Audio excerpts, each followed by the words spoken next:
Let's see if it works. It should work. I see chat. I see chat. Let me know.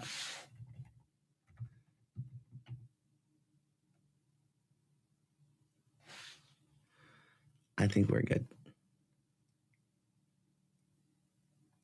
We are back. All right. We're back. Yeah, glitch. The reason I've been like not streaming from this office is because this internet here has been super glitchy, and glitchy sucks, man. W technology, yeah, for sure.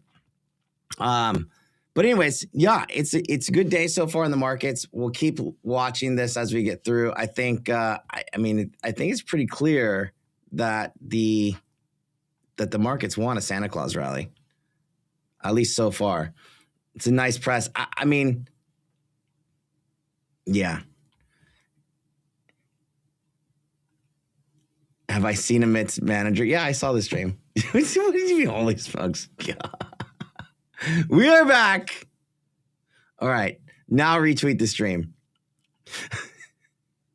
Now retweet the stream. Hopefully it's the same link. I think it should be the same link. We'll give everybody a minute to come back. As long as Bitcoin doesn't glitch. Yeah. Well, oh, Connie in the house. You know, well, I like Connie's. My mom's name is Connie, so W for the name. But yeah, Santa Claus rally looks to be starting early.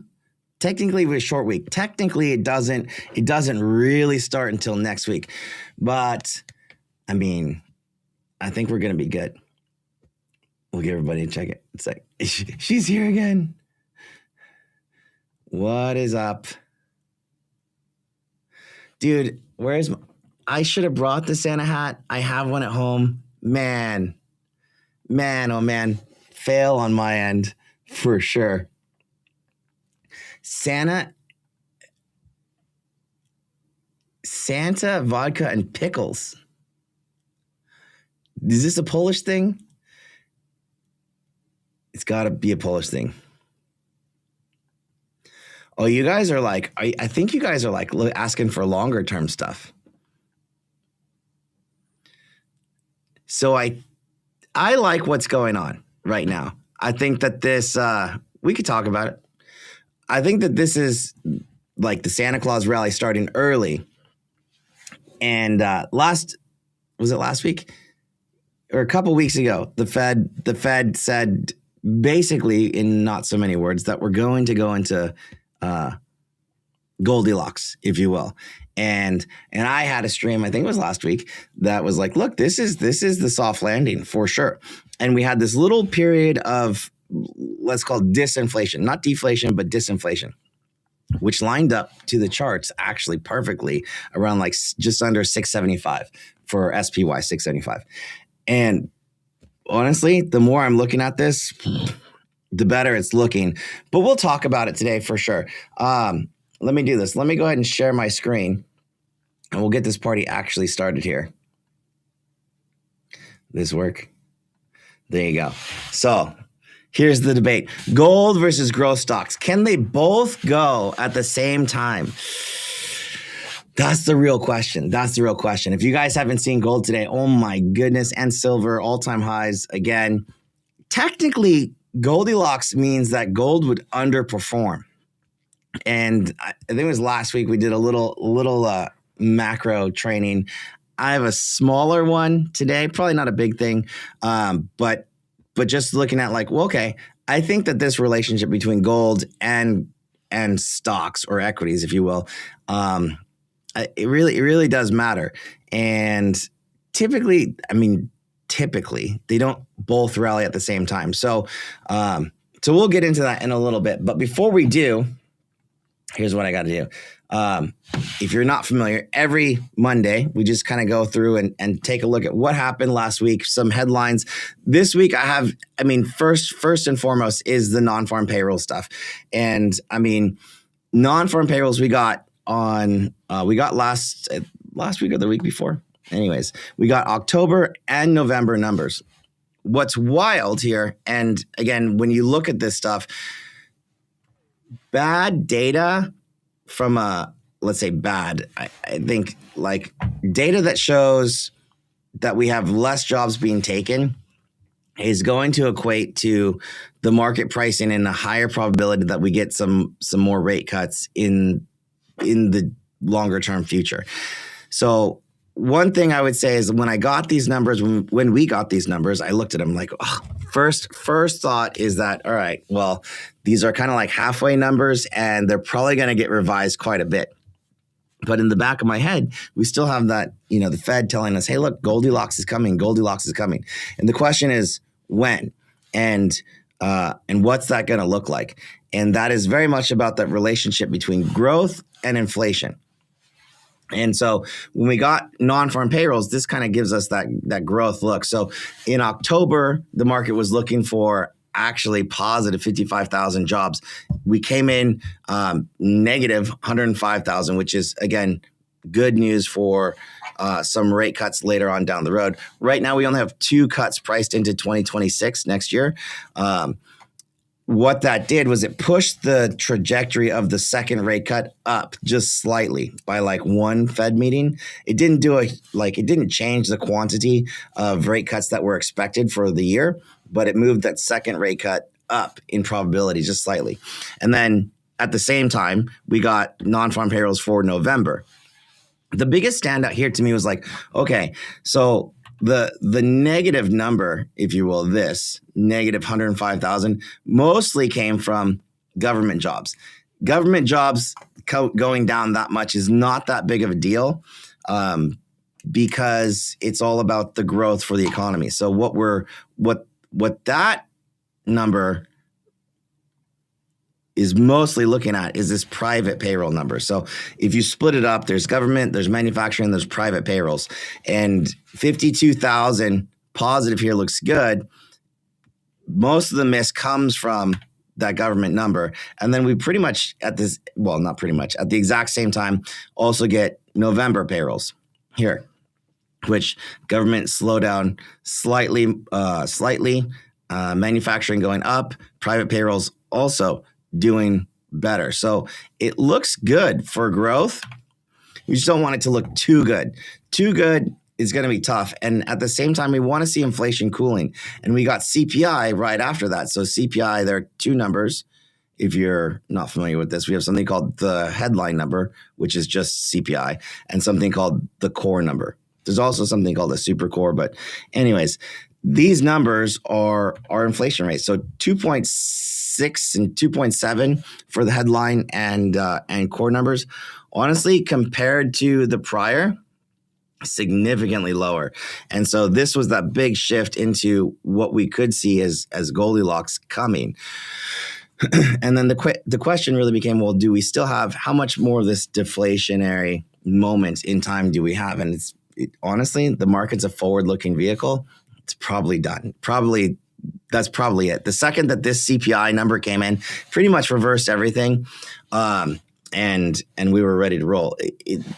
The biggest thing here is growth, which is why it was the headline. Do we still have a lot of growth winners? And in the meantime, look at this. Existing home sales, I don't know, did anybody catch this? To a 9-month high. That is wild, right? And so that I think that existing home sales stuff is more of a longer term view, and why you guys might be asking about REITs or things like that. I do think that there's going to be some kind of housing revival, if you will, but how long does it take to play out, and at what point throughout the year, next year, is it a big deal? Look, it's a rates play, really. It's at the end of the day, it's a rates play. So I think it happens for sure. Is it going to outperform growth, though? That's a different question. In terms of the other headlines, look, gold and silver record highs amid rate cut bets. So and geopolitical tensions. So as long as we have geopolitical tensions potentially still happening, and what we call like the debasement trade, if you will, like with the dollar continuing to go down, those for sure. And not even just gold and silver. It's like anything anything on the periodic table, if you will. So like I'm seeing things like copper. I mean, platinum. Has anybody seen platinum? That thing's platinum might be a big catch up. Who knows? I haven't looked at the chart, but I remember seeing it was super low.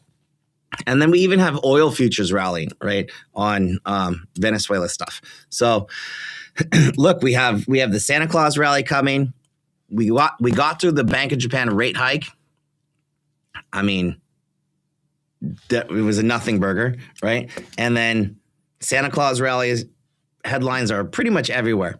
And we have Bitcoin at least holding, jumping towards 90K. Again, this stuff is like, well, it's a little bit more complicated, but let's get into it. So this is what I was looking at before. And if we're going to go into Goldilocks, look, U.S. equities do well. And if you're looking for REITs, they absolutely do well. Gold is typically a sell, but not a big sell. And that's where I was like, I need to see if gold's going to be a sell, why is it hitting all-time highs if we think that we're going to Goldilocks and gold and silver is still ripping? So this was like, had me scratching my head for a little bit. I'm like, well, I need to look into this. And so while we could be coming off of reflation, going into deflation, or not, like more deflation here, not disinflation. And we're going to be moderate inflation. That looks good. We're not in this stagflationary environment at all, right? Can we still have decent rallies in gold? Yeah, for sure. I think we can. But is it done? I think. Is it done is the question. So in the meantime, congrats to debasement. You know debasement? Yeah, debasement. Oh, has it become popular? I don't know. I don't even know if it's become a popular word or not. But look, we're not even technically at the Goldilocks time, or not Goldilocks, the Santa Claus rally time frame. Technically, it doesn't start until Friday.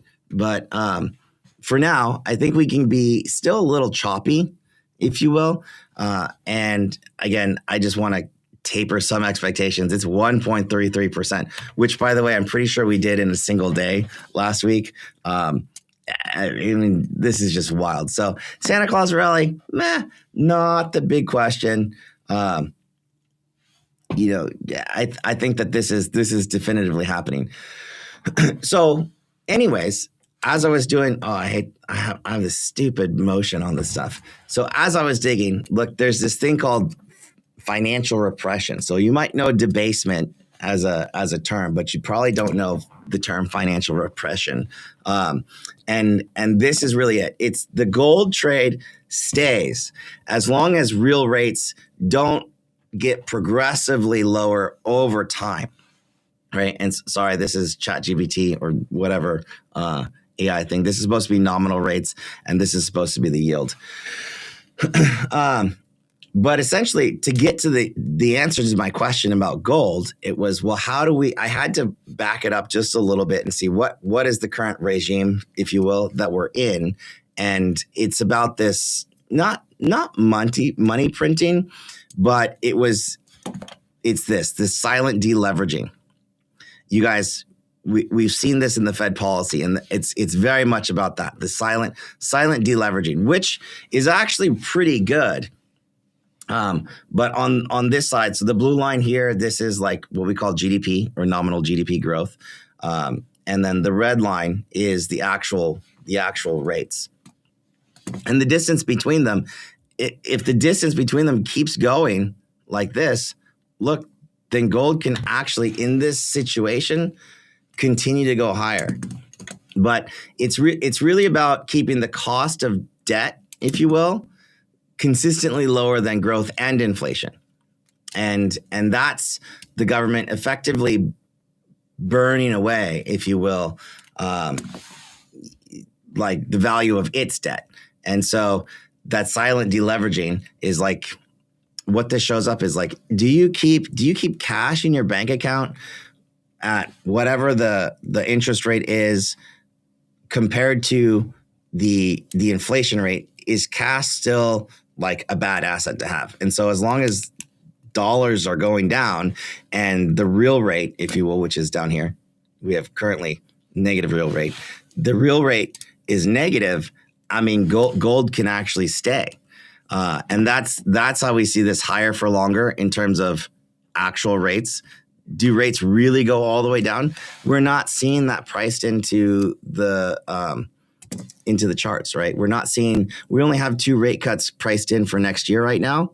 And we have like no rate cuts priced in for 2027. So that is literally rates staying higher for longer, which end up managing inflation, but they don't typically crush growth.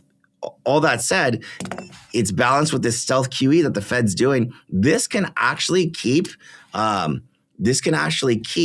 gold trade in play for a lot longer than people think.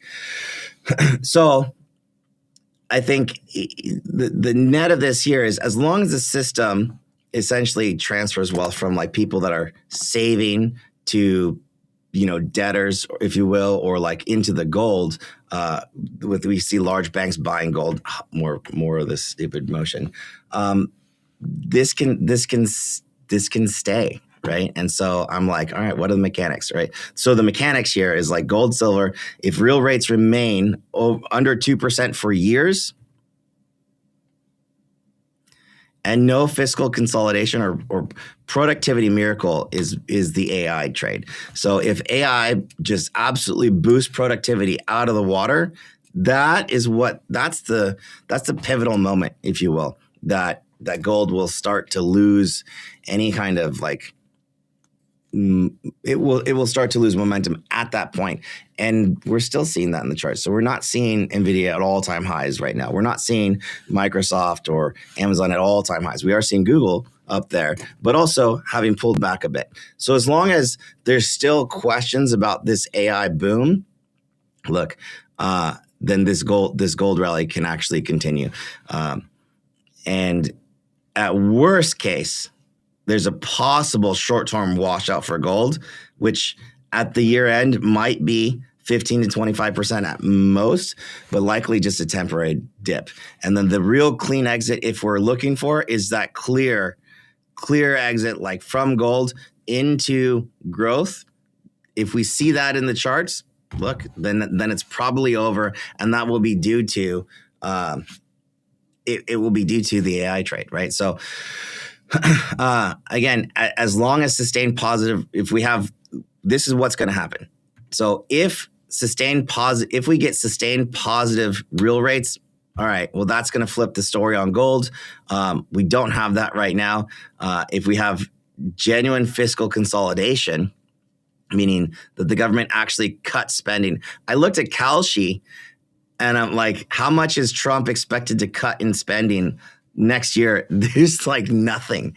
Nothing is expected to be cut next year. So if we saw that, all right, that would be a warning sign for gold. I'm not seeing it yet, right? Again, this second piece, it's like if growth outperforms globally, then for sure we'll see it. But that's going to be the switch that has to flip. That's going to be the switch that has to flip, and it's really going to come into this. And as long as there's still questions about this AI trade being real or not, gold can actually continue to rally. So I don't think it's a sell yet, but we have to watch. And so the question I had was, what am I watching for? Well, these are the things. And it's really just about earnings. It's about the AI trade or the sentiment around the AI trade. And until that really shifts, as well as if we cut spending, government cut spending, that's going to be a big one, and deficits shrink materially. I don't know. I think it can continue on. So that's all I had on the gold stuff. So if I was thinking about selling, and because I have real bullion, and so this is kind of the logic that I end up going down. So also feel unless USD strengthens, yeah, 100%. Unless the dollar strengthens, in which case we will see the AI trade really boom. And that's what that's going to look like. So what do we have? What do we have on deck this week? Well, It's actually a pretty light week. So Thursday is Christmas. And so the market is closed Thursday. So we have a very partial week. I think Wednesday also the bond market is closed. Do we have a half day on Wednesday? I don't think we have a half day on Wednesday. I think we have full trading days otherwise. And then we're going to be closed on New Year's Day also the following week. So the only thing that we get two things this week. One, we end up getting the 2-year note auction and we get GDP numbers. First Jason stream. If you're welcome, if you're new for the first Jason stream, appreciate you hopping on. So today I think we get or we got. Did we get the 2-year note? Looking. We did 3.49 versus all right, slightly higher, just slightly higher. Yields kind of coming up. I mean, we're good. So it's the 2-year note and the 10-year note auction. By the way, are the only two note auctions that I will ever really pay attention to, and that comes from you guys remember the phrase like the 10 years, the 2 and 10, 210 spread. That's the 2-year versus the 10-year. So because these two notes really and that relationship between the 2 and the 10-year really make a lot of people on it. Like people move a lot for that ratio. So those two auctions are really the only auctions that I'll really pay attention to. Do we have a half day on Wednesday? Beautiful. And then Tuesday, we get another look at GDP. I'm not sure if this is the final. I don't think this is the final look. I think it's the second estimate for Q3. And again, this is if we're getting towards this Goldilocks. Look, if we got CPI at 2.7, if we get GDP slightly lower, that's even closer to Goldilocks in my book. So, I mean, if anything, tomorrow we're going to have some more follow through, but it's all going to be based on this GDP number. It usually doesn't move markets that much, but because we're kind of shifting this regime from reflation to potential just landing at Goldilocks, that's why we saw the move on CPI, and we may see a smaller move on GDP, not as big, but we want to keep watching that relationship between these two. Wednesday is nothing burger, potentially half day. I don't even know. I have not checked the calendar. And then Merry Christmas on Thursday. Friday, we're supposed to get the rig count. I don't even know if we're going to get that or not. We may not get the rig count at all. But anyways, this is what we're setting up for. If we get a little bit of a pullback, I mean, it's going to be super small, honestly. But again, we'll look at the charts a little bit. I'm pretty positive the lows are in. I was looking for through 675, 670. I got exactly that at the index level. Yeah, this is looking good. Plus, we have new fund flows coming in too. We had a little bit of a rebalance on Friday. If you guys saw OPEX or what was it, quad witching or something like that. Quad witching, we had like the biggest options expiration ever. Which, by the way, every options expiration should continue to get to be the biggest ever. But yeah, I think this generally looks good. Like we might get a little bit of pullback sometime next week, but I think it's everything for me is looking good. Now, where do I want to look? This, I don't know if you guys remember, this January effect should be like the most bullish setup. And this is IWM. So mid to late December is that last pullback on the chart. It doesn't look, just so you know, the chart does not have this kind of a pullback. I get that, right? I'm not an idiot, guys. Like I know that we didn't have this pullback, but we did have a little bit of this consolidation. We had a small dip in November. We had a smaller dip in December. And what's the strongest index today? It's IWM. It's all IWM. So this is my Rivi, which I cannot believe is still holding. Hopefully I'm not talking too soon. It's still holding.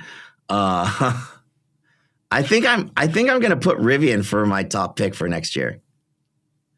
No offense to the hoodies, but I just feel like Rivian is just this First of all, Rivian, we can look at it a little bit, is actually holding these levels for the first time in forever. If it holds, this is it. This is it. And next year is supposed to be a major transition year for Rivian. I mean, major transition year. That might have its own video, but look, R2 coming, R3 coming, which I am 1000% buying an R3. That thing looks pretty cool. And it fits exactly what I need. Yeah, I'm excited for that. Plus, there's news about them not having to be so reliant on NVIDIA, which, is cool, but I think it's more about sentiment. 1.45% right now in IWM. We've been talking about this. We've been talking about this January effect. This is it right here. Do I think that SPY can get to 700? Absolutely, I do. But I also think that IWM can get over like 270. We might even see like 300 something by March on IWM. I mean, that would be amazing. What do you mean no hoodie? Of course his hoodie's going to be in there. Of course hoodie's going to be in there. But from a percentage perspective, I mean, Rivian here now, yeah, this could be the sleeper, the next 10 bagger. Rivian here now, if it goes and it is a transition year for Rivian, am I going to see a triple on hood next year? Probably not. I do think that I'll see close to like 185, something like that. And then probably a pullback to maybe even where we are right now, but we'll see. And I think that first push does happen earlier in the year, probably after January. I'm not sharing the Rivian chart. We'll take a look at it. But this is going to be a big one. HIMS, yeah, probably not so much. HIMS is not this. It's not growth. HIMS is it's what is growth, but it's healthcare. It's different. The biggest issue I have is that, let's listen, from the 4-year cycle perspective, this is, year 1, 2, 3, 4. To next year, technically it's a midterm year. Usually we do have a bit of a pullback in a midterm year. But for right now, look, we can still get this. That's still perfectly fine. And then I would probably expect some kind of a pullback, typically right around April, May. What's the saying? Sell in May and go away. And then the big, big dip buys right in here, late Q3, early Q4 next year. So I'm going to want to have some cash ready for that. In the meantime, I think any company that's in major transition mode could probably buck this trend for sure. Probably can buck this trend for sure. I think we're good at the high level stuff. Yeah, I just have this. This is 100-year seasonal average. Look, coming in December, January is kind of hit or miss I got to move this over. January is a little hit or miss, but from now till April, May,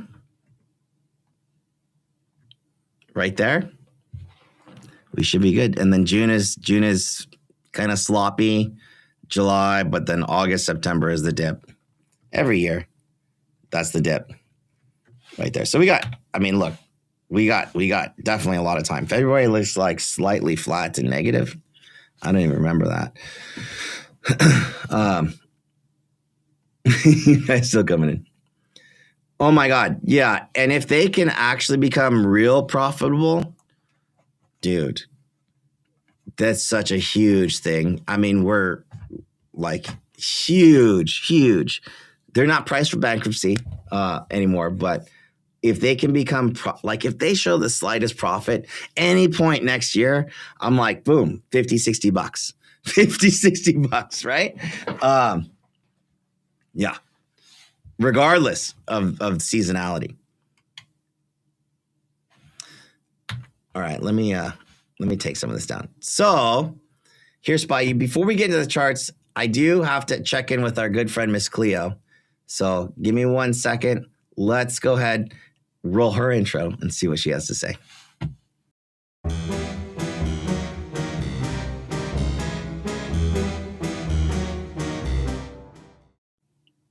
Oh, I was so close on the transition.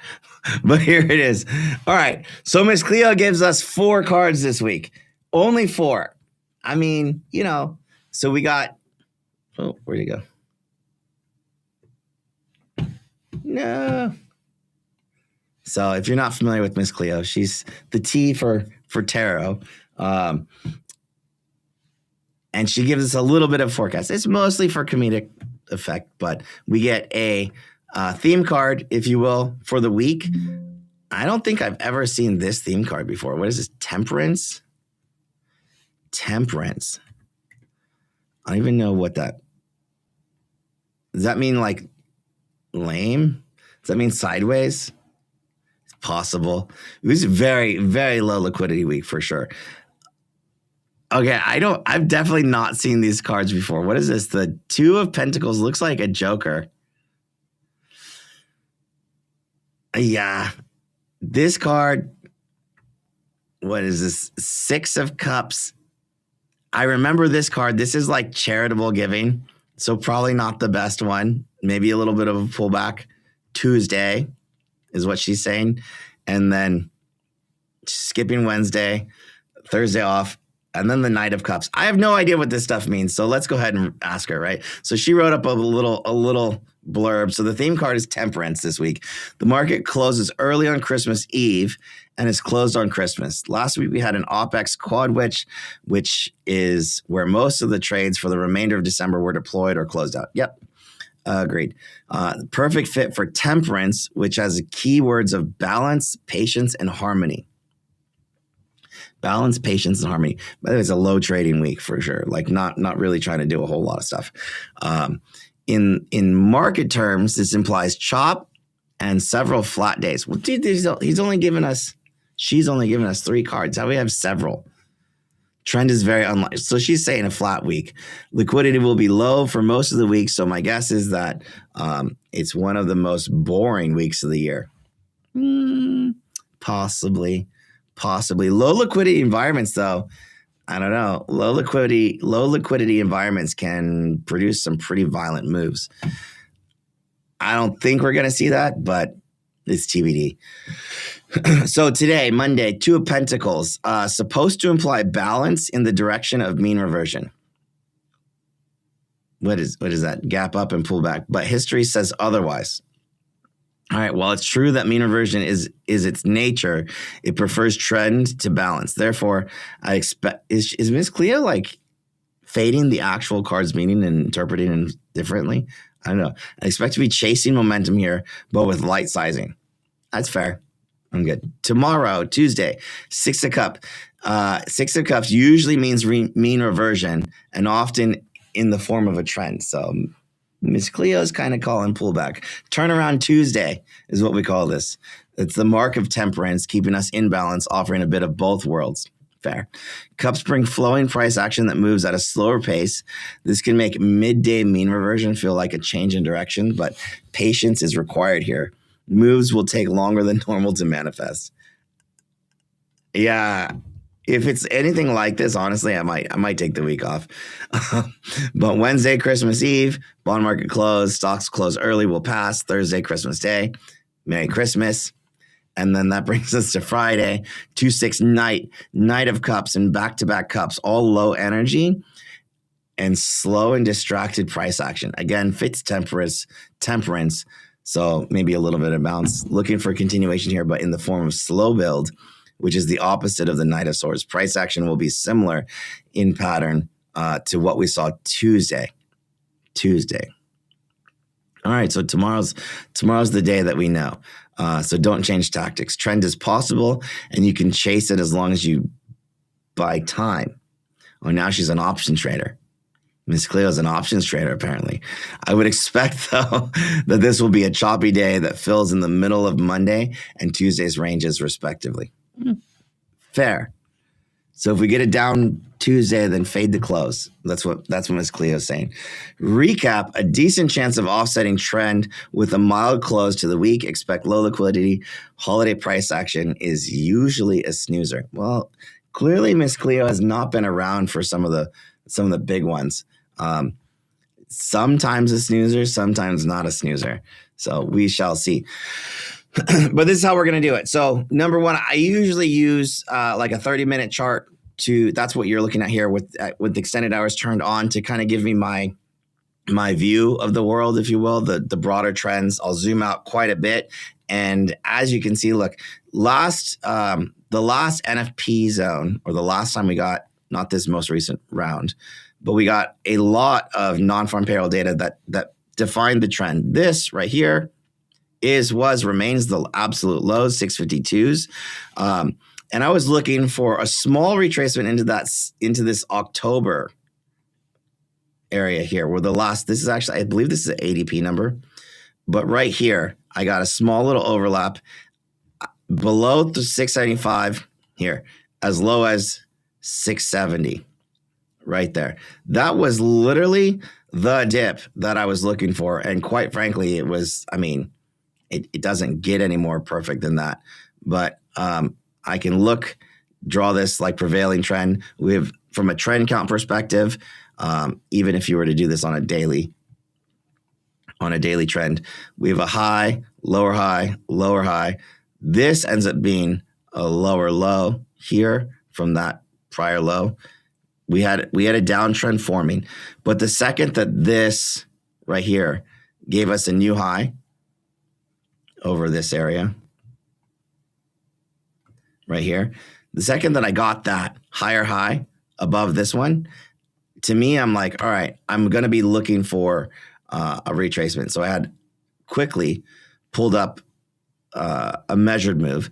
And so this it gave me a lot of confluence, honestly, right into under 675, which would have been that non-farm payroll level right here. But in this box as low as 670, I mean, we got nearly exactly that. And boom, up and to the right. So from here, moving forward, what we don't want to see, I do not want to see a lower high. So to me, this here now has to break through.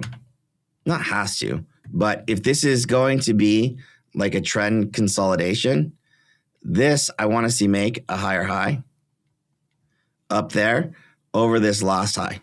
So I do want to see this crack 689, 690, call it, on this current press through the Santa Claus rally. Can we get a little like bounce up in here? Yeah, for sure. I think we can. But I want to see this. And quite frankly, that is generally speaking the trajectory that I'm looking at for this next phase. And what this is right here, this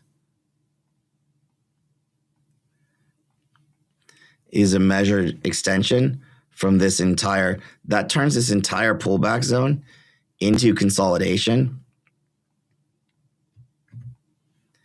And it's about half of that range, which really close to 700 year end for SPY.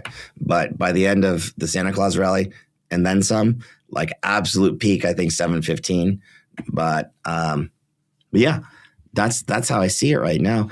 And as long as we're just going one step at a time, and I'll drop this back into my trusty 30-minute time frame chart. Look, we have these low volume pockets of liquidity that we need to fill in. This morning, we just filled the first one at 685. So these come from really like breach areas. So over 682, we had this low volume pocket right here. And we have another one that's going to be right about 688. So 688, I think by the end of the week, honestly, if I throw an average weekly range on this, that is an extremely small average weekly range. Good night. An average weekly range to the upside on average, which it's not a full week, could take us to 700. My goodness. And a failure could actually take us to, 669. But I don't see that happening right now. For now, look, I think as long as 682 holds, which is that prior NFP level, 682. This is what we're going to call like an NFP high. I'll just make this real big.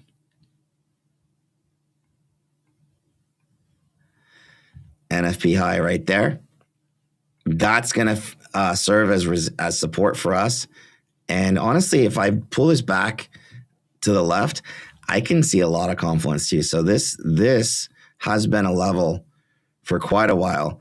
So it's 682 for support, which is I think a little bit earlier in the pre-market. So if Miss Cleo thinks that we're going to get a pullback of any sort, that's the Bible pullback to me. There's a legitimate gap around 681, but I don't know if we're going to actually fill that today. That would be wild if we do get that. But again, as long as we're trending over 682, this is over 682. This is not going down. And today we have one open above. I'm looking for a close above this level. So today I want to see a close above 682. That'll give me one day. And then if Tuesday and Wednesday holds over this level, yeah, it's just a foregone conclusion. 700s, that is. I mean, definitively, if we're over 685, it's 700. I don't even care that much about this upside. But look, 682 remains to be the spot. On Qs, that's pretty similar. So that's where support's going to be this week.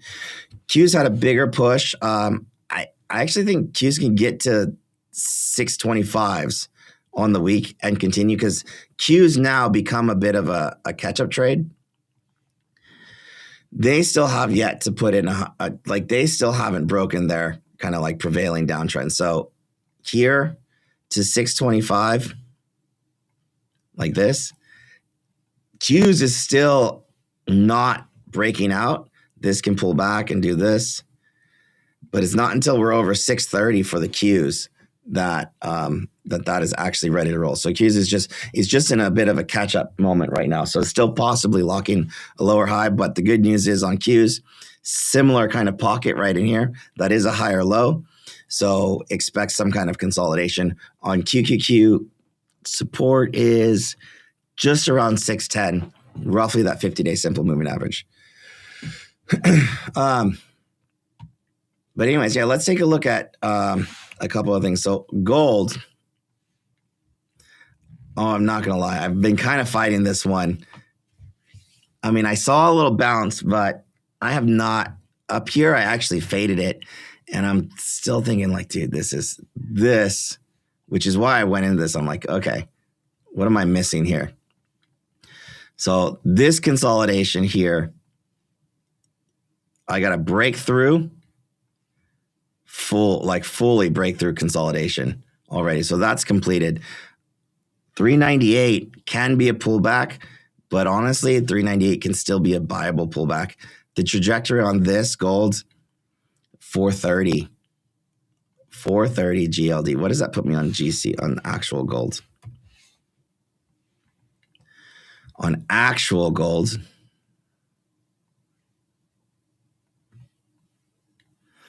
$4,700 an ounce. $4,700 an ounce. My goodness. Silver is even stronger. I mean, I have to pull this silver chart to like weekly. This is insane. But silver I have in the 70s. I've had in the 70s for a while anyways. And this is now becoming your second most bullish all-time chart like ever. If silver can hold over $50, like that's insane. Yeah, this has been an insane 1, 2, 3, 4, 5 days. 5 days only. In the last 5 days, silver is up 30%. Trading days. That's insane. Or I'm sorry, this is a weekly chart. Last 5 weeks, silver is up 30%. That's intense. This is, I mean, no stop, no pullback, just going and continuing. So, I mean, $70. $70. We know what to look for. If I'm in this trade, now I comfortably know what to look for if it's going to lose its momentum.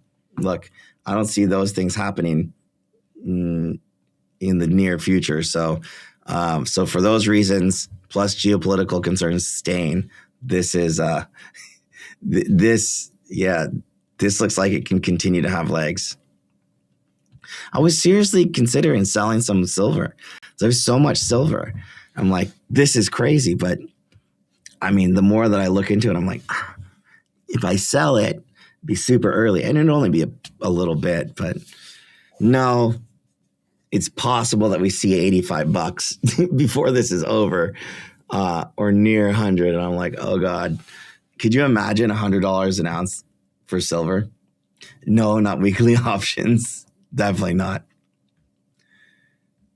When is crypto going to break up or down? So the same thing happens. So I don't know if you guys know this, the debasement trade, I guess is popular now, but it's essentially like with QT ending, it's going to hold. It's going to hold. I don't see it pulling back. I mean, hold is relative, but I just have this thing about Bitcoin, and we can look at it, is that you need to have a lot of work. This over here is what Bitcoin needs to look like. There's a lot of work that has to happen in a specific order. It's not even close right now. It's more consolidation. But again, it could still come into 70. It's pretty stable. This pullback right here is an extension from that breakdown up here. So this like overhead resistance now kind of extension. So I basically 2.5x'd this range. So one, we got to get over 92, 2.5. And the downside is 76 right now, or ish 70K.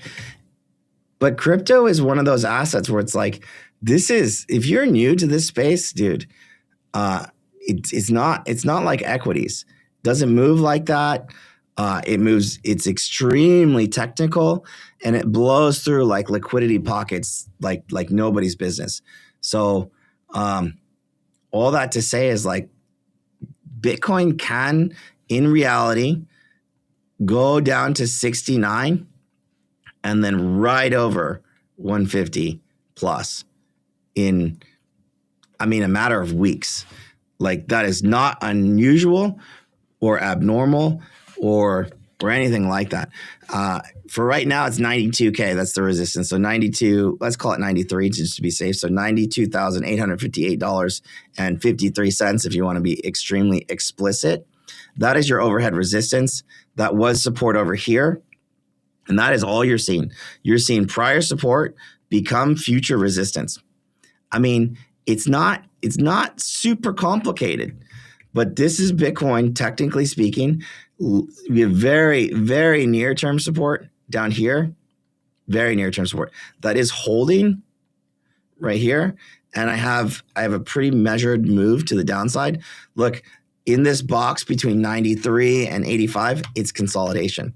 So I just don't see anything happening to Bitcoin explicitly. And even still, like, a little blip on the radar like this could be that liquidity grab moment. But it's probably going to be after Christmas. So Christmas Day, just like Thanksgiving Day, you guys had an opportunity to talk to your friends and family when you see them all, and everybody's gathered around the dinner table, whatever, or partying, whatever.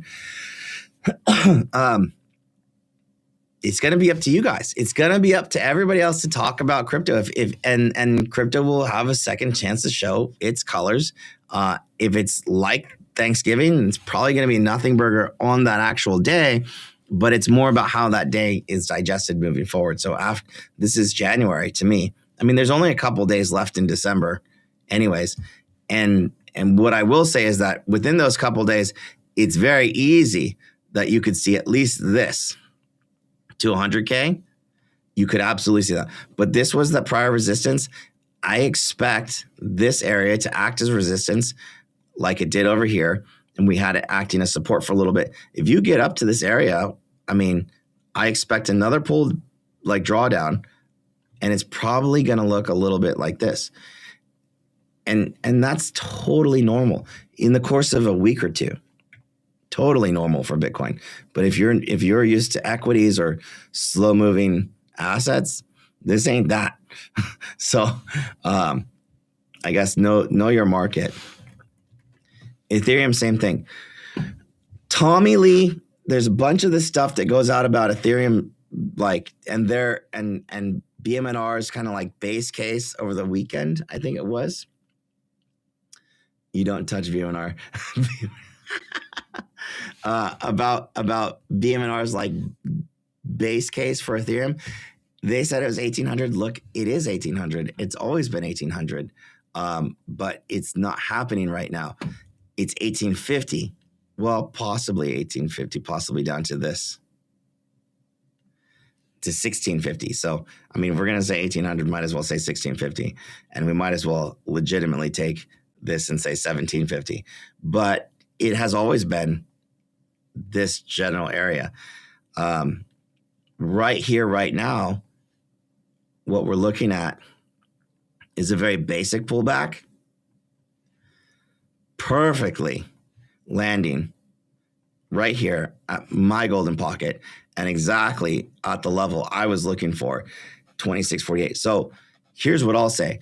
As long as this box is holding up to 2750, we're not going to see 1850. So does Ethereum lose 2750 between now and then? I mean, that's TBD. We have to get over 3170. 31, call it 75 again if you want to be safe. But you got to see that, and then no, it's just not happening. We're going to do that. You can see it hold. But to me, my situation has always been some kind of consolidation just like this for Ethereum. And so to me, it's acting right. And again, if I just pull this back, take off all the drawings, I mean, this is just one giant box. Quite frankly, here's your giant box. If this is my downtrend and this is my uptrend, it's just massive consolidation. That's it. And so can it do this in the meantime before it gets through? That honestly, that's exactly what I'm looking for. Exactly that. And then we'll see. But that's not till later.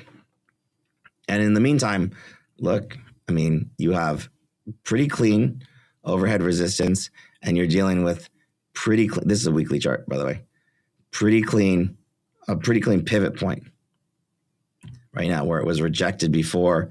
It's rejected this general area 1, 2, 3. This is the fourth. To me, this is the fourth attempt. So you have 1, 2, 3. Fourth attempt is good. So any pullback on this fourth attempt, in my mind, is going to take us to like up and out. So that's what I'm looking at. So yeah, I subscribe here. And again, if you're not familiar with how the crypto markets work, that's on you. But here's the prevailing uptrend, like all of that. Prevailing uptrend, we're on it. We just need to get right over that one little blip in the radar right here. But as long as we're holding here, look, we should see that. And then you got to deal with this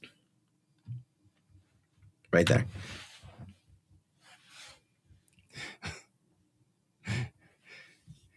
It's only been like that if you've expected like a moonshot, which I'm telling you, no, don't expect that. I've been bag holding for, I don't know, over a decade. So I'm fine. Do we go higher for Ethereum first? No, not usually. You usually look at the relationship between Ethereum and Bitcoin.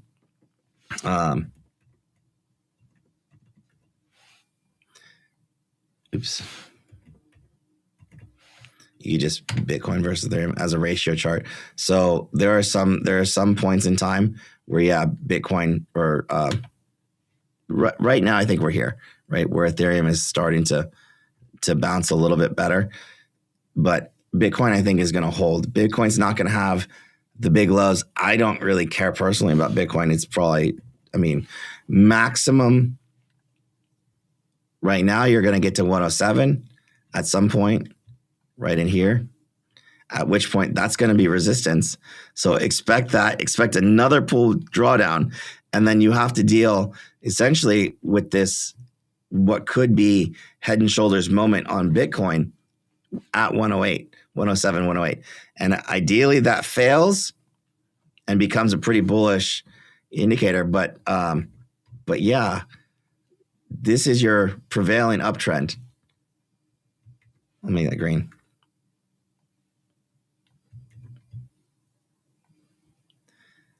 It's intact. It's intact. So, you're fine. You're perfectly fine. And then this would be what over here. So it's still like 150s maximum, but that's not, 150,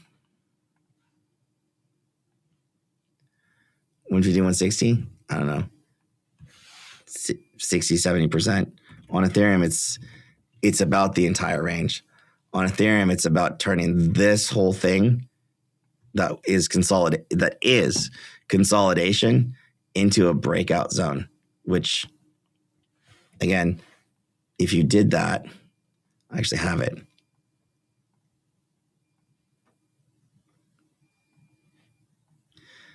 This is that measured move. That's the 7K, 7,500, right over there. Next year, might be next year, winter, who knows? But the trajectory to get to that, is you got to get through. You got to get through this consolidation, and at that point, you got to get over 5, and then fine, we can talk. But we're not talking about that. So, like, if you're really expecting that, look, you're just in this consolidation phase, which means that you could have some liquidity events too in the meantime.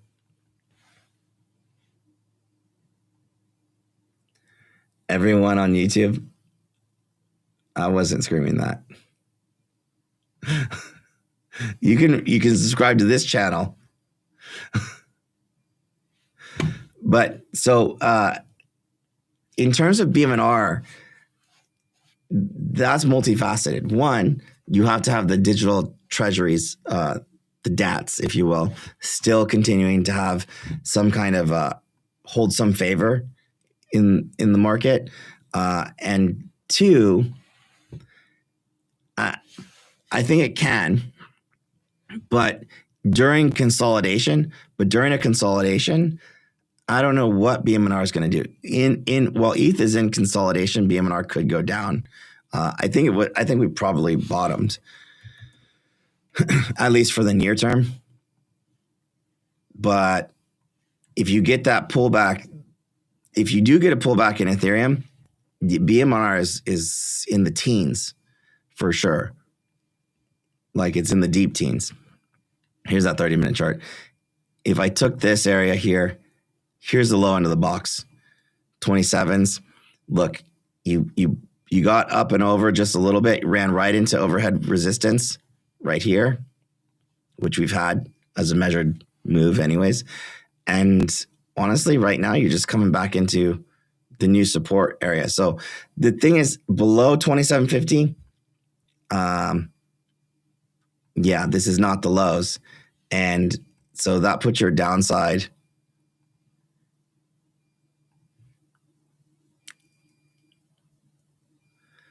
low teens, possible single digits. Oh God. 14s.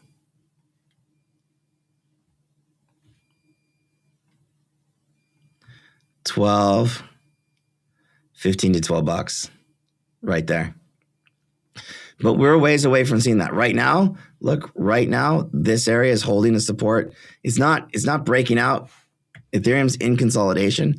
So I'd expect this general area to be that consolidation. It's not going to be till this. If you see something like that, and that's below 27. So if bmnr breaks below 27, yeah, you either buy some puts and or realistically you sell some $15 calls if you don't want to sell it. That's what you do. You sell $15 calls, probably with time, which will be deep in the money. It's the only way that you're going to get some protection. But it's not that time yet. Right now, we're not there. AG is a good way to play. I haven't seen AG. So is that as opposed to the old paas? So paas, Pan America Silver, if we're going over here. Dude, all right, so that's a breakout chart. That's intense. That's 80s. Good night. Pan America Silver. That's a weekly chart. Oh, that is a breakout and a half. Do we go into these silver miners? SILJ. There's a small cap silver miner chart. 29. Oh, goodness. This is an ETF that holds all the small cap miners for silver. That's intense. I can't remember the last time I looked at this chart. Do we make this a pick for the year? $40? I don't know. What was the other one? AG. This one's a bit of a laggard, so you're probably good. AGI is the gold miner one. I mean, these are, look at this. You guys don't know this one. That's a, so anyways, there's a lot of options out there. Over $40 on an AGI. Oh my God. It's intense. I don't own this anymore. I used to. I should not have looked. You ever look at a chart on a stock that you used to own and you're like, what an idiot? I feel like that right now. I feel like that right now.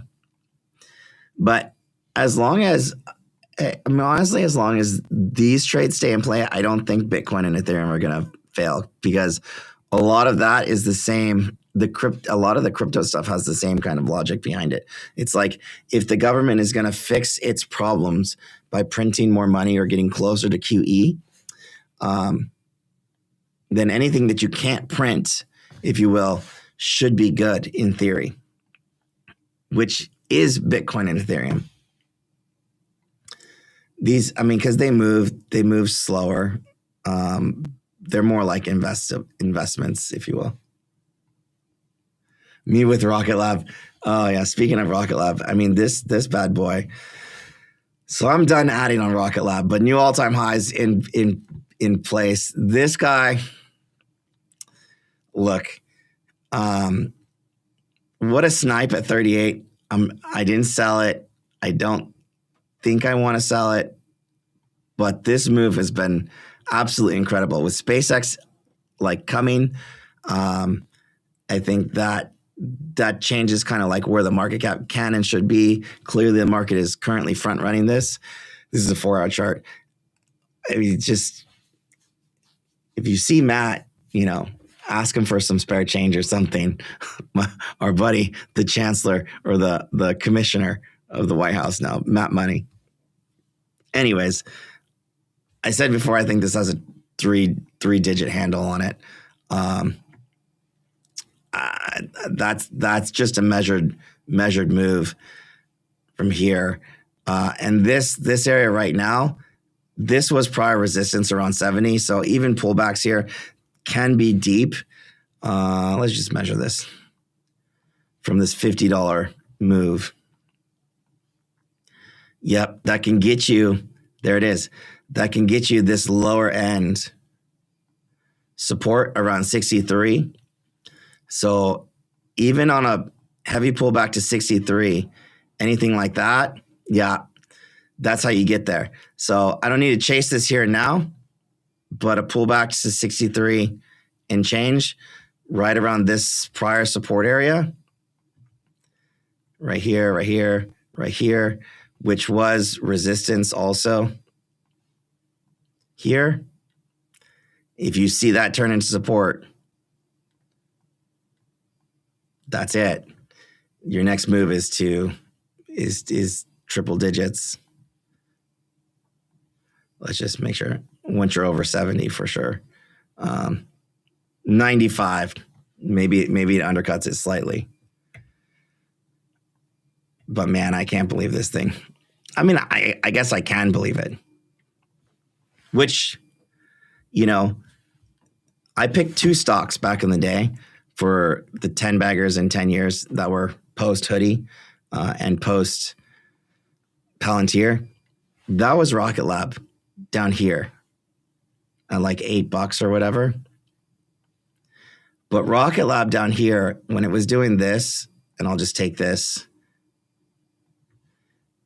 you know, space is space, over 12 and this general area from this full blown, you know, $21 high to the absolute $3 lows, you know, a bearish retracement. You guys know how we do this. The bearish retracement took you right into here.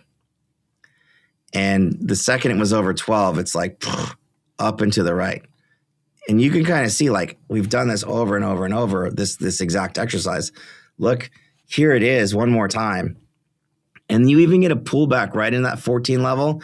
And I remember going over that level with some people, and I was like, that's it. That's the dip buy. That was the last buy available. And then she just went, right? And she just went to what? Now we have to go measure every single time. Like, where's the move? But it takes me to Rivi. And so, like, I'm going to throw this on a weekly. I'm going to clean up the charts, take all these indicators off for just a minute. Rivi's all-time high is way up there. I mean, I don't know how it got to 178. But I do remember getting there. Dude, so we're way down here. Just the basic is like 90s. I might think I'm crazy or whatever, but I don't think it's going bankrupt. I see the lineup for these things. I just would say, look, I think there's more upside right now in the near term for a stock like Rivi into 2027, 2026, 2027. Will it be bumpy? For sure, right? When they release R2, when they release R3, there's going to be issues. There'll be lots of pullbacks in the meantime. But anything in that $19 range here now, yeah, I think me and everybody probably going to be a buyer for this, like for this one. So it's more like 2-3 years at least that I think that we can get some like real momentum into the 40s. But again, it doesn't take a whole lot for a stock like this. We just filled a bit of a session gap or nearly filled it. So you still have to be somewhat concerned because you're through that first level right over here, 1890. So this is done. Beautiful, right? Can we come back in, like breach it a little bit and have some kind of retest like that? Absolutely. Absolutely. That's a big pullback from a percentage perspective too. So I'm not chasing this today, but if I see anything close to 18 again, yeah. I think I'm going to add because this move could be something that lasts for a while. But I think this is a transition. Like, I think Rivi's going into a bigger transition net, right? Maturing as a company, et cetera. Yeah, I just do Rivi for me. Because honestly, legitimately, I'm like, this needs to be a hood size position. If this is happening to me, like not small. And it's not small right now. It's actually decently sized, but it's not hood size. But anyways, how about this? I got to buy some Rivians first. Then I'll drive them. We'll make some content. We'll go see RJ and then we'll talk to him and then we'll figure it out. But yeah, I'm not joking on that one. Nebius current request. I think again, consolidation here. Nebius, it's the is it NeoCloud? I don't know if it's NeoCloud or not, but held exactly where it needs to hold. From here, this needs to get over 90, like over 106. If it can get over 106, then you're up and to the right, and you have dip buys possible down to the high 90s. You could see that, and then you're off and going. And then this consolidation really takes you up and out through like 175s, which I had like if you really like this, I don't know that you need to go out and buy equity. But I did have since that is the target on Nebius, and you'd have to see some kind of trajectory like this-ish. I had like a 2027 debit spread that I modeled out on Nebius that was like 150 to 2 something. I'm almost calling. It was 150 to 2 something. I'll have to pull it up.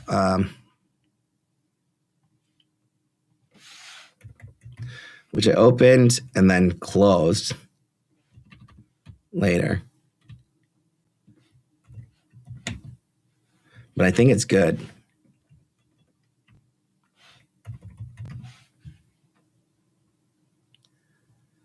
January 2020, 150 to 200 call debit spread, 2027. Yeah, which captures this entire move. So at the time that was trading for just around $5.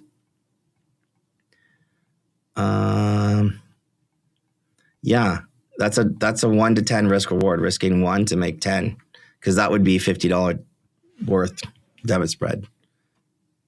So I think you might still have that available. That's January, like 2027, not 2026, 2027, but $5 to make $50, not bad. No, GNOTs did not. I've been Rivi before GNOTs, but yeah, no, he's more vocal about it. IPO with Tesla going wild. I mean, yeah, at the time for Rivian. Hoodie, we can take a look.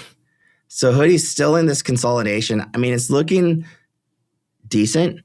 117 was the low-ish that I would have liked to have seen. I don't think we got exactly there. We got just into this prior dip area right here, 112. To me, I had about 117. Oh, I guess we did. So this was it. 116 to 115 and change. That's the last step to me. If it's not the last step, then we are legitimately in trouble. So that's my concern. I think, in terms of this one, I think it's easier to do it this way. The truth is that I think it can be a little choppy. And I made this a long time ago, and I remember bookmarking it. But this is NFL and college football total wagers industry-wide. This is about event contracts. And so right now we're coming off of early December. Orange is college football. So we're into the bowl games and stuff right now. So we get this little dip that's actually pretty normal into early January right here, which is when playoffs really start. And at the same time, like regular football contracts, will they stay steady? You lose that kind of like exponential growth. This goes from like 2 billion industry-wide wagers and slow climb over the next month, but it's a super slow climb. And in this period where college football contracts and things like that do like come off. I think that moment is when we could see this, which is what we're in right now, this hood volatility, or at least minimum consolidation. And then this is what nobody knows other than me or people that look at this stuff, is that come January, event contracts will absolutely, I mean, in your face, explode right here. In your face, absolute explosion. I mean, to the tune of 3xing what we're doing right now. Not just that, but this is college. Also, 3xing where we are right now. And just before that moment happens, there's a little bit of a pullback, which may scare some people that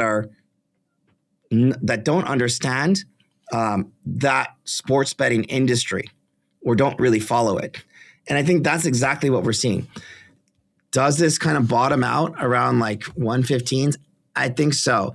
Is it possible, though, that for whatever reason, we see a bigger pullback to like the 80s? It is possible. Do I think that happens? I do not. Do I really care? Definitely, I do not. Because what for sure, regardless of who you are, what you know, if you don't know that this industry-wide trend is coming, you don't know, right? And I'm telling you guys now, it's going to triple if Hood does nothing. But Hood doesn't do nothing, right? Like, they don't do nothing. They're over there working their butts off every day.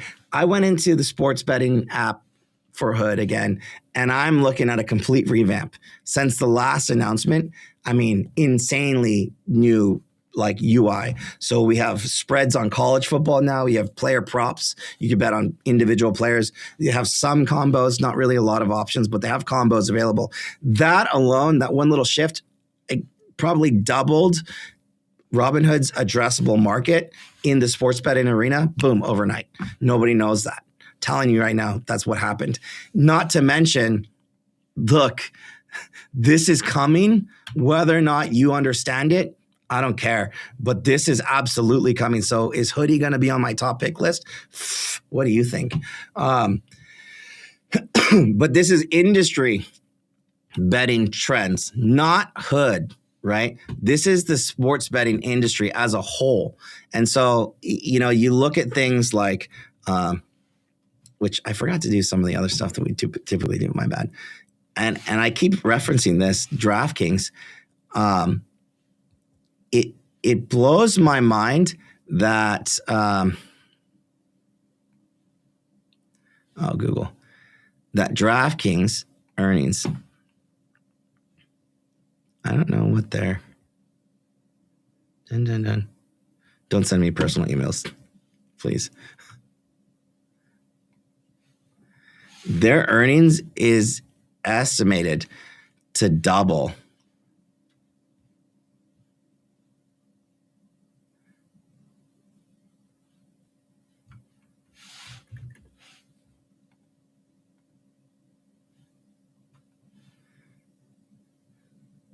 Goodness.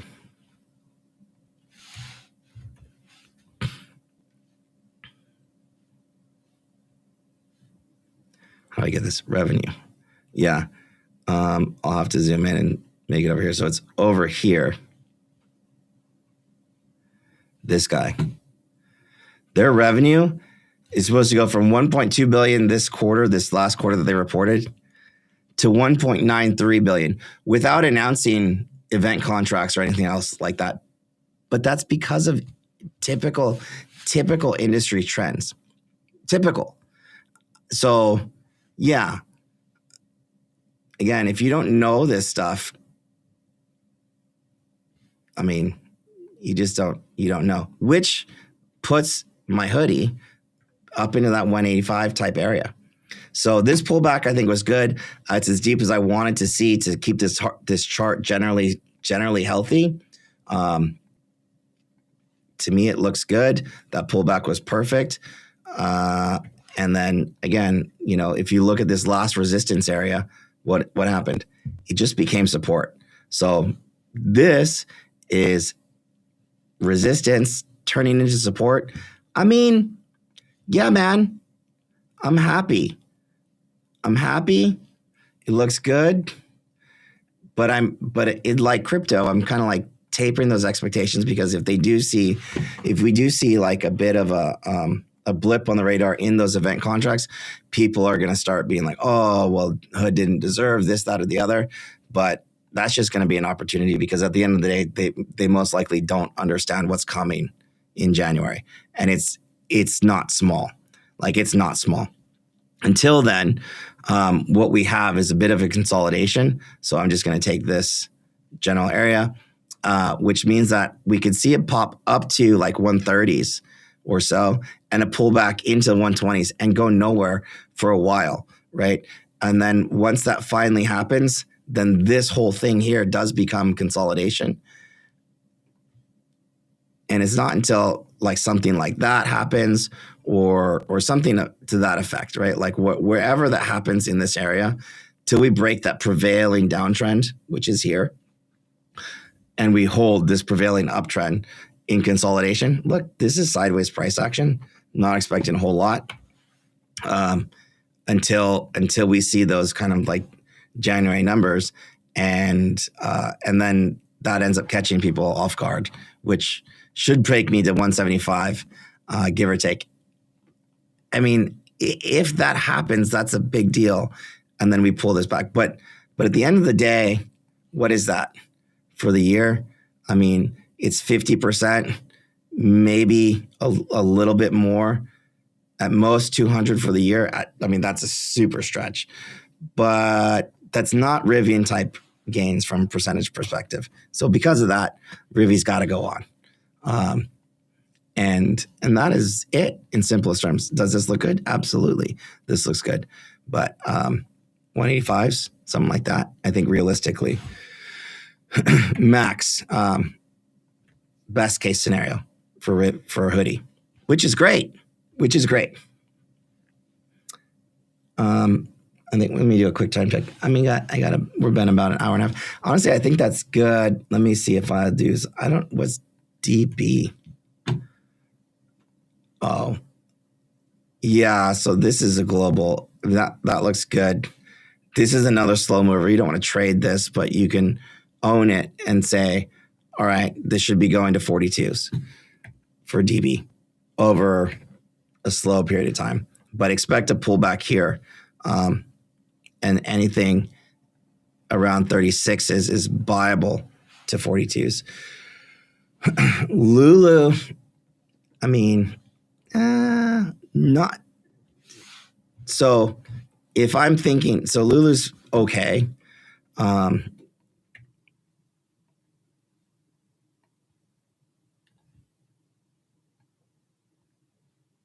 Yeah, it's got to get over 220 and hold like in strength.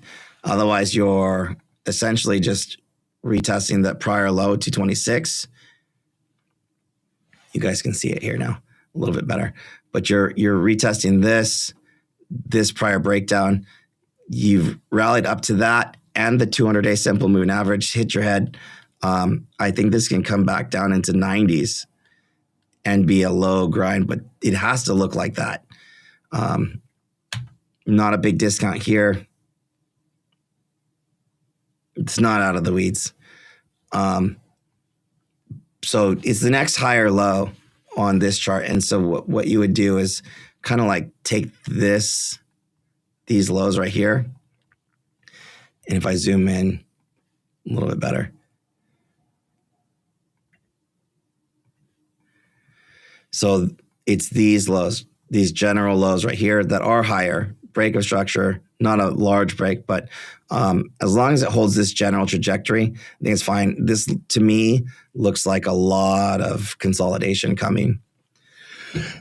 Unless it's over I would call it 230 just to be safe, which is that big massive resistance area up here from way back, which, yeah, holding 206 is cool, but also just a base bare minimum requirement to have a shot at getting there. Holding 206 is a bare minimum requirement. You lose to 206, then you probably do see that 190 level, at which point you want to see it hold and bounce. And this will end up being consolidation like this for exactly what I was kind of pointing out. So, no, not super interesting right here, right now, but depending on your time frame, like if your time horizon is long, you have to monitor the company, what they're doing. Speaking of, if I thought that there was a revival coming in home builders or retail, I mean, the highest beta name is RH. It's both retail and home builders. This thing doesn't look like much, but it's 28% off the lows, more recent lows. You got a bit of a better hold in here. I'll just duplicate that. And as long as you can hold 165s for the foreseeable future, this is on the mend. So if my time horizon is long enough, I mean, honestly, RH is probably a crazier play just to get back into that $200 kind of resistance area at minimum than Lulu. And I again, another stock I don't think is going out of business, but has like that multifaceted, like, can I get a home builder rebound and a retail rebound at the same time? It's clearly, it's just, if you didn't know, it's higher end retail. But yeah, this looks like two 12s for now, which will probably hit its head on resistance. And then you want to see this, it'll pull back, hold, and then have some more consolidation, then up and to the right. So a lot of time here, a lot of damage done to the chart, but there's a pretty clean and clear recovery, like step-by-step process that this has to recover. And even just from here to here, and then you do it one more time from here to here. Yeah, 290 to 300s. And if it ever gets over 350, then you're quickly 430. It's like that. So for right now, I think you get this, and then you have another tradable range. You have multiple tradable ranges here. But this one, I mean, if you want a crazy like turnaround story, it would be here. Just keep in mind, every time you lose one of these or you don't get through, these become like retracement areas also. So if it doesn't make it, it very much looks like this. But yeah, I mean, that's RH for you. If you wanted a high beta turnaround that covers both retail and home builders, that is it. If you want the bank is this. It's I mean, this stuff, the bank stuff, I think, in our group, one of our guys talks about Basel III quite a bit. This one probably going to come through a little bit of pullback right now, which is fine. But again, you're right here. This is the old New York Community Bank. So if you wanted a retail, like a real estate trade, regional banks, oddly, very much tied to their regional real estate areas. If you think about it, it makes sense too, because if their regional real estate markets are going to recover, I mean, they're going to be making a lot more on loans, or they're going to be making a lot more loans. So why home sales, existing home sales matters, things like that. Basel III is about a bank keeping their assets under $100 billion, which when that goes through, that means that they're going to have a lot less regulatory pressure as opposed to large banks, and would set someone up like this better for look at this. I mean, this is Silicon Valley Bank. Proof. I mean, this one never recovered, but in the area. There's Boston Properties for a REIT, or there's SLG for kind of New York area REIT, which SLG is smaller cap looking possible, but those would be 2 REIT plays for sure. We'll look at some neo clouds just to see. Iren, right back into resistance. You got to wait. Nice little bounce, exactly where you want to see it. But again, you got to get through this general area. High end 48s, but it's got to get through. It's at the pivot line for sure right now. Meta, although, across the board, this one is looking good. If there was if you really believe that there was going to be this massive Mag 7 rotation inside the Mag 7, then maybe you would fade Meta, but I don't think so. We got our kind of death cross buy, which is so funny. But I think this goes through a little consolidation. I still think that 640s-ish remains support, but sideways action right now. This morning's move, technically speaking, this red line is the 200-day simple moving average, smacked its head right on the top, just like it did before, by the way. So, 1 shot, 2 shots, like 3 shots here, give it a pullback into that 650, give it another shot. Next one should do the trick. I'm not moving here. This looks fine.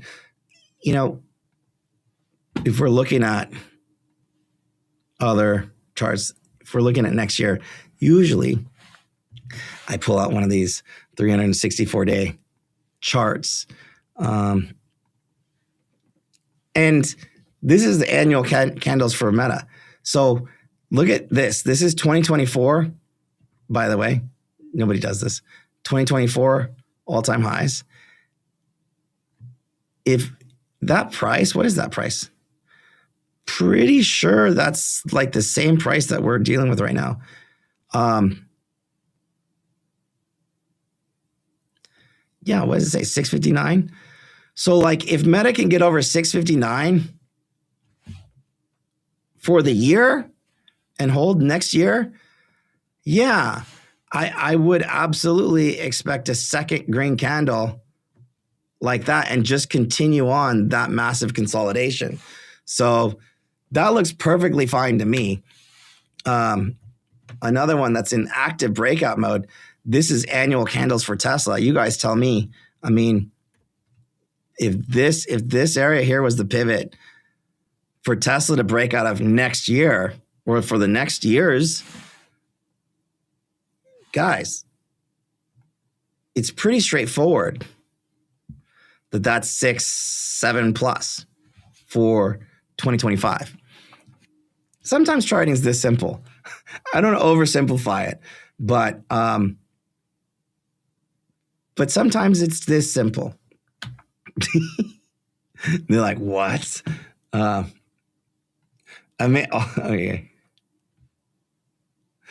I got LASIK, which I was thinking about redoing soon. I got LASIK because it was actually cheaper than Doximity, not good. It was cheaper than glasses because my glasses, you buy sunglasses and then you buy. I'm just in the weeds rambling right now. You buy sunglasses and then you buy regular glasses, maybe 2 pairs of regular glasses. By the time you're done with that, what are you at? You're at like a couple $1,000s a year. LASIK, I think, only cost me like $25. I live in the Valley. So I remember I got LASIK done by the same guy, supposedly, that did like the 49ers LASIKs. So it might have been $5,000, which was going to last me for 10 years. And I was like, $2,000 a year. It's going to last me 10 years. Okay, that's $20,000. It's gonna save me $15,000. It was a financial decision to get LASIK. It was very simple. But maybe I can still wear the glasses. I don't know. You guys want to see me glasses? I have glasses, but I don't know. That was a while ago. Anyways, I think we're good for the day. I've had fun. I think this looks good. Do I expect an absolute Rolls Royce? I might buy a Rolls Royce before I buy the stock. I don't know. I don't even know the ticker. But yeah, I think this looks good where we are. I kind of gave you guys a quick overview of where I'm at for the week, for the year. I think Rivi is going to be, I think it's a transitional breakout year. FLG, that old New York Community Bank, is kind of a lotto, and it would be a longer play for that to hold, like for that trajectory to hold through. Hoodie, look, we're going to consolidate a little bit, but they're going to knock their socks off the analyst community one more time, and it's going to come when you least expect it. So if you want to try and trade in and out of that, be my guest. It's not happening. Not from me. So yeah, maybe it dips, maybe it doesn't, but that thing's going higher for longer. That's just one of the cylinders that Hoodie talks about, but in their vehicle. But yeah, Meta looks good. A lot of things go good in the immediate near term. I think IWM specifically with the January effect continues to hold, and maybe we see a little bit of oil rebound, because usually at the lows, it's probably a bit overdone. But for now, that's it. I'm happy where we are. I just want to taper some expectations. This looks good, and I think the best is yet to come, because if SPY is over 750 next year, you guys know what happens to things that go over 750, right? Or 75. When you think about that, by the end of this 4-year presidential cycle, I'm looking at a 4-digit SPY ticker, $1,250 SPY 2027, late 2028. My goodness. I mean, it doesn't get more bullish. So yeah, in the meantime, whatever, little chop, little whatever. And Santa's probably coming to town. So hit the like button, people, for sure. And subscribe to the channel. And I'll see you guys on the next one. Adios. Peace.